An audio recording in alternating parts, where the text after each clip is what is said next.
Je voulais souhaiter un bon anniversaire, nous souhaiter à tous un bon anniversaire, et c'est un vrai plaisir de voir autant de monde représentant autant de promotions ce soir. Donc des promotions du CPA, devenu l'exécutive MBA d'HEC. Et je crois que cette filiation, elle est extrêmement importante.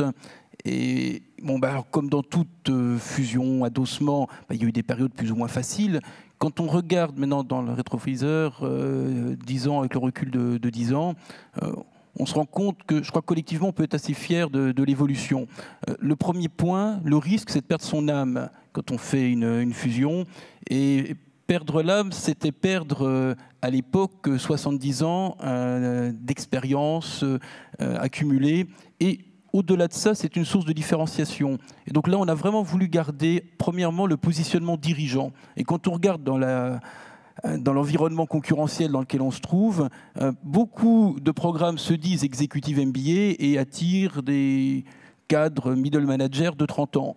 Ce n'est pas le positionnement historique du CPA et ce n'est pas le positionnement que nous avons repris. Et nous avons gardé un positionnement avec une moyenne d'âge entre 39 et 41 ans en fonction des promotions.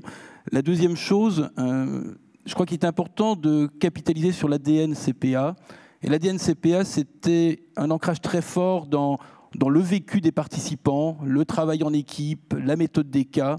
Et aujourd'hui, c'est totalement structurant dans notre pédagogie. La grande nouveauté cette année, et là il faut que vous en soyez les ambassadeurs autour de vous, vous qui faites partie de la communauté, c'est votre diplôme, on a cette année la possibilité, certes de suivre un track en Chine, mais d'aller de Chine à Paris, en Russie et au Qatar. C'est-à-dire de pouvoir faire, admettons, 7 modules avec ses copains de sa promotion à Shanghai, mais d'aller faire un module avec les camarades qui sont à Saint-Pétersbourg et d'aller à Doha faire encore une semaine pour terminer.